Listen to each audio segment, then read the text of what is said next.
Hello friends, இந்த வீடியோவில் நம்ம அடுத்த சில பாயிண்ட்ஸ் பார்க்குறோம். என்னென்னா protection in respect of conviction for offences.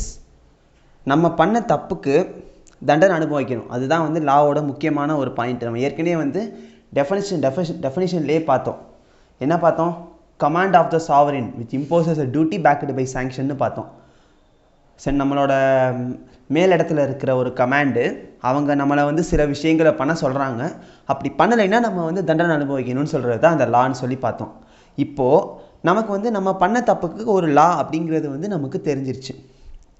ஆனால் அது நம்ம மேலே ரொம்ப இம்போஸ் ஆகிடக்கூடாது. விச் மீன்ஸ் என்ன அர்த்தம்னா, நம்ம பண்ண தப்புக்கு நம்ம தண்டனை அனுபவிக்கணும், அது ரூல்.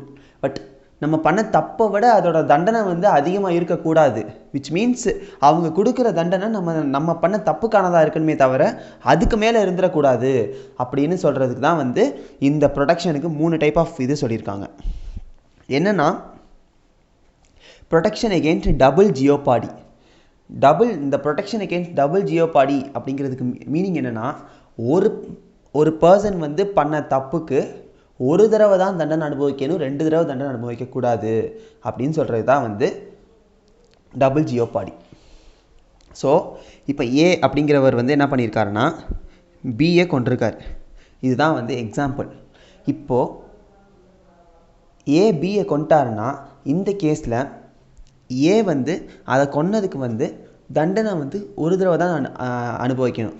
இப்போ 2 இடத்துக்கு போகிறாங்க. மதுரை கோர்ட்டுக்கும் போகிறாங்க, சென்னை கோர்ட்டுக்கும் போகிறாங்க. இந்த 2 கோர்ட்லேயுமே தீர்ப்பு வருதுங்கிறதுனால இந்த ஏ பிஏ ஒரு தடவை கொன்னதுக்கு மதுரையில் ஒரு தடவை தண்டனை அனுபவிச்சுட்டு சென்னையில் ஒரு தடவை தண்டனை அனுபவிக்கக்கூடாது. இந்த இதுதான் ப்ரொடெக்ஷன் எகெயின்ஸ்ட் டபுள் ஜியோபாடி அப்படிங்கிற பாயிண்ட்டு. நெக்ஸ்ட்டு இதில் ஒரு சின்ன ஒரு கன்ஃபியூஷன் எல்லாருக்கும் ஏற்படும். ஃபஸ்ட்டு ஹைகோர்ட்டில் ஒரு கேஸ் நடக்குது, தீர்ப்பு வருது, பனிஷ்மெண்ட்டை அவார்ட் பண்ணியாச்சு. இந்த பனிஷ்மெண்ட் உனக்கு ஒரு 1000 ரூபா ஃபைன் அப்படின்னு சொல்லி அவார்ட் பண்ணிட்டாங்க. இதில் ஹைகோர்ட்டில் அவர் என்ன நினைக்கிறாருன்னா, ஹைகோர்ட் கொடுத்த தீர்ப்பு தப்பு, நான் சுப்ரீம் கோர்ட்டுக்கு அப்பீல் போகிறேன்னு சொல்லி சுப்ரீம் கோர்ட்டில் அப்பீல் போகிறாரு. இப்போது சுப்ரீம் கோர்ட்லேயும் இவர் பண்ணது தப்பு தான் சொல்லிட்டு ஒரு 5000 ரூபா ஃபைன் அவார்ட் பண்ணுறாங்க. இப்போது இவர் இந்த டபுள் ஜியோபாடி கிளைம் பண்ணலாமா பண்ணக்கூடாதா? அதுதான் என்னோட கேள்வி. என்ன ஆன்சர்னு கேட்டிங்கன்னா, பண்ணக்கூடாது. இது எப்போ டபுள் ஜியோபாடி அலோ ஆகும்னா, ஒரே அஃபென்ஸுக்கு ஒரே லெவல் ஆஃப் கோர்ட்டில் வேறு பனிஷ்மெண்ட் கொடுத்தா, 2-3 தடவை பனிஷ்மெண்ட் கொடுத்தா தான் டபுள் ஜியோபாடி அரைஸ் ஆகும். ஆனால் இது என்னது, ஹை கோர்ட்டுங்கிறது ஒரு லெவல் ஆஃப் கோர்ட்டு, சுப்ரீம் கோர்ட்டுங்கிறது அடுத்த லெவல் ஆஃப் கோர்ட்டு. இந்த 2 லெவல் ஆஃப் கோர்ட்டில் போய் வேறு தீர்ப்பு வருதுன்னா அதுக்கு காரணம் யாருன்னா இந்த அப்பீல் தான். இவர் அப்பீல் பண்ணலைன்னா என்ன ஆயிருக்கும், அடுத்த கோர்ட்டுக்கே போயிருக்காது, நீட்டாக இந்த 1000 ரூபா பனிஷ்மெண்ட்டோட முடிஞ்சிருக்கும். அவர் அப்பீல் போட்டதுனால தான் எக்ஸ்ட்ராவாக ஒரு 5000 ருபீஸ் ஃபைன் வந்திருக்கு. இந்த கேஸில் இவர் பண்ண தப்புக்கு இவரே டபுள் ஜியோபாடி அப்படிங்கிற ஒரு டிஃபென்ஸை கிளைம் பண்ண முடியாது. ஸோ ஹைகோர்ட்டில் ஒரு அப்பீல் பாஸ் பண்ணி திரும்ப அது சுப்ரீம் கோர்ட்டில் போய் அங்கே ஒரு அதே பனிஷ்மெண்ட் வேறு ஒரு பனிஷ்மெண்ட் வருதுன்னா அந்த 2 பனிஷ்மெண்ட்டுக்குமே அவர் லைபிள் தானே தவிர அந்த கேஸில் டபுள் ஜியோபாடி கிளைம் பண்ண முடியாது.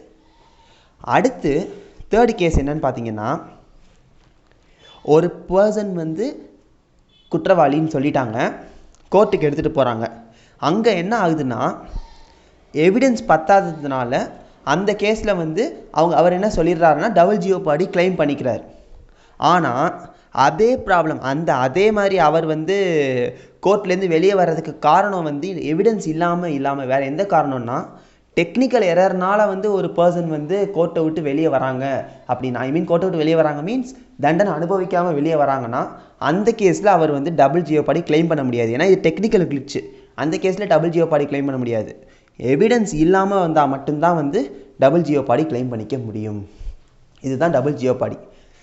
ஜென்ரலான மீனிங் என்னென்னு பார்த்தீங்கன்னா, ஒரு பர்சன் அவர் பண்ண ஒரு தப்புக்கு 2 தடவை தண்டனை அனுபவிக்கக்கூடாது அப்படிங்கிறதுக்காண்டி கொண்டு வரப்பட்ட ஒரு ப்ரொடெக்ஷன் தான் இந்த double jeopardy. Next, protection against self incrimination. இது நம்ம இதை உள்ளே படிக்கிறதுக்கு முன்னாடி ஒரு எக்ஸாம்பிள் பார்த்தாலே கிளியராக புரிஞ்சிடும். இப்போது ஒரு மர்டர் நடந்திருக்கு. இப்போ இங்கே ஏ அப்படின்னு ஒரு பார்ட்டி இருக்கார், பி அப்படிங்கிறவரை கொல்றார். இப்போது இந்த ஏ வந்து பிஏ கொல்றது வந்து அவருக்கு மட்டும்தான் தெரியுது. மொத்தமே யாருமே பக்கத்தில் இல்லை. ஏ பிஏ கொண்டிருக்காருங்கிறது ஏவை தவிர வேறு யாருக்குமே தெரியாது. இந்த கேஸில் வேறு யாரோ ஒருத்தவங்க வந்து என்ன சொல்கிறாங்கன்னா, நீ தான் வந்து பிஏ கொன்ன, அதை போய் கோர்ட்டில் ஒத்துக்கோ அப்படின்னு சொல்லி வேறு யாரோ வந்து இந்த மாதிரி வந்து இவரை வந்து கம்பல் பண்ணுறாங்க, இல்லை மிரட்டுறாங்க. ஒரு சி அப்படிங்கிற பார்ட்டி வந்து என்ன சொல்கிறாருன்னா, நீ தான் வந்து பிஏ கொன்ன அப்படின்னு போய் கோர்ட்டில் ஒத்துக்கோ, நீ தானே கொன்ன, அந்த மாதிரி வந்து மிரட்டுறாரா இருக்கட்டும். இல்லைன்னா வந்து நீ வந்து பிஏ கொன்னன்னு ஒத்துக்கலைன்னா நான் உன்னை கொன்றுவேன்னு சொல்லி மிரட்டுறாரு. இந்த மாதிரி கேசஸில் வந்து நான் தான் வந்து பிஏ கொன்னேன் கொல்லலை அப்படின்னு சொல்கிறது சொல்லாமல் இருக்கிறது இந்த ஏவோட விருப்பம் தானே தவிர கம்பல்ஷன் கிடையாது அப்படின்னு சொல்கிற ஒரு ப்ரொடெக்ஷனுக்கு பேர் தான் வந்து செல்ஃப் இன்கிரிமினேஷன். ஒரு மர்டர் கேஸ் நடந்திருக்கு, அந்த மர்டர் கேஸ் பண்ணது நான் தான்னா அதை ஒத்துக்கிறது ஒத்துக்காமல் இருக்கிறது வந்து என் பொறுப்பு தான். அது வேறு யாராவது கம்பல் பண்ணாலும் சரி, கம்பல் பண்ணாமல் இல்லைனாலும் சரி, அதை ஒத்துக்கிறது ஒத்துக்காது என்னோட பொறுப்பு. ஏன்னா இந்த ஏ தான் பிஏ கொண்டிருக்காருங்கிறதுக்கு வந்து வேறு எந்த ஒரு எவிடன்ஸ் இல்லை, வேறு எந்த ஒரு விட்னஸும் இல்லை. அதனால தான் வந்து இந்த பர்டிகுலர் ப்ரொடெக்ஷன் இந்த இடத்துல வருது. Next protection of life and personal liberty. இது ஜஸ்ட்டு நார்மலான பாயிண்ட்டு தான், இது எல்லாருக்குமே தெரிஞ்ச பாயிண்ட்டு தான். பட் அதை ஒரு செக்ஷனாக கொண்டு வந்து வச்சுருக்காங்க. என்னென்னா, ஒரு லைஃப் அப்படிங்கிறது இருக்குன்னா அந்த லைஃப்பில் வந்து எதெல்லாம் வந்து லைஃப்பை மீனிங்ஃபுல் ஆக்குதோ அது எல்லாத்தையும் நம்ம பண்ணிக்கலாம். அப்படி பண்ணாமல் இருக்கிறதுக்கு யார் தலை விரிச்சாலும் அவனுக்கு எகெயின்ஸ்டாக நம்ம கேஸ் போடலாம் அப்படிங்கிறது தான் வந்து protection of life. Which means என்ன அர்த்தம், ஒரு வீடு வாங்குறது, சாப்பாடு வாங்குறது, ட்ரெஸ்ஸு வாங்குறது எல்லாமே வந்து நம்மளோட லைஃப்பை மீனிங்ஃபுல் ஆக்குற ஒரு விஷயங்கள். அந்த விஷயங்களை வந்து நம்ம செய்யும்போது யாராச்சும் நீ இதெல்லாம் செய்யக்கூடாது அப்படின்னு சொன்னாங்கன்னா அது வந்து நமக்கான ஒரு ப்ரொடெக்ஷன். நம்ம வந்து அவன் மேலே கேஸ் போடுறதா இருக்கட்டும், கம்ப்ளைண்ட் கொடுக்குறதா இருக்கட்டும், எதுனாலும் பண்ணிக்கலாம். ஏன்னா நம்மளோட லைஃப்பை மீனிங்ஃபுல் ஆக்குறதுக்கான எல்லா விஷயமே வந்து ப்ரொடெக்ஷன் ஆஃப் லைஃப்ன்ட்டாங்க. அதே மாதிரி பர்சனல் லிபர்ட்டி அப்படின்னா என்னென்னா, ஆல் ஓவர் இந்தியாவில் எங்கே வேணாலும் வந்து ட்ராவல் பண்ணிக்கலாம், எந்த ஒரு ரெஸ்ட்ரிக்ஷனும் இல்லாமல் ட்ராவல் பண்ணிக்கலாம். அப்படி ட்ராவல் பண்ணாமல் இரு அப்படின்னு சொல்லி யாராச்சும் ஒரு ரெஸ்ட்ரிக்ஷன் விதிக்கிறாங்கன்னா திரும்பவும் வந்து அந்த கேஸில் வந்து நம்மளோட ப்ரொடெக்ஷன் ஆஃப் பர்சனல் லிபர்ட்டி அப்படிங்கிறது அரைஸ் ஆகுது. அந்த ப்ரொடெக்ஷன் ஆஃப் பர்சனல் லிபர்ட்டி வச்சு நம்ம அவன் மேலே என்ன கேஸ்னாலும் போட்டுக்கலாம். எதுக்காண்டி, இவன் இந்த மாதிரி நான் இங்கே போயிட்டு இருக்கும் போது போகக்கூடாதுன்னு சொல்கிறான், அந்த மாதிரி நம்ம என்ன வேணாலும் சொல்லிக்கலாம். பட் ரீசனபிள் ரெஸ்ட்ரிக்ஷன் இருக்குது.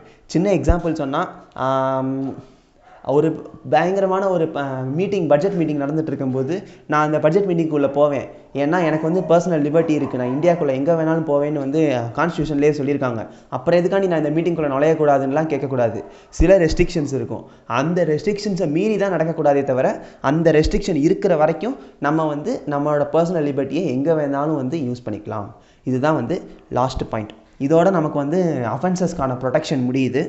அடுத்தது வந்து இன்னும் கொஞ்சம் நம்ம ரைட்ஸ் இருக்குது என்னங்கிறத பார்ப்போம். ஏதாச்சும் டவுட்ஸ்னால் கமெண்ட்ஸில் கேளுங்கள். தேங்க்யூ.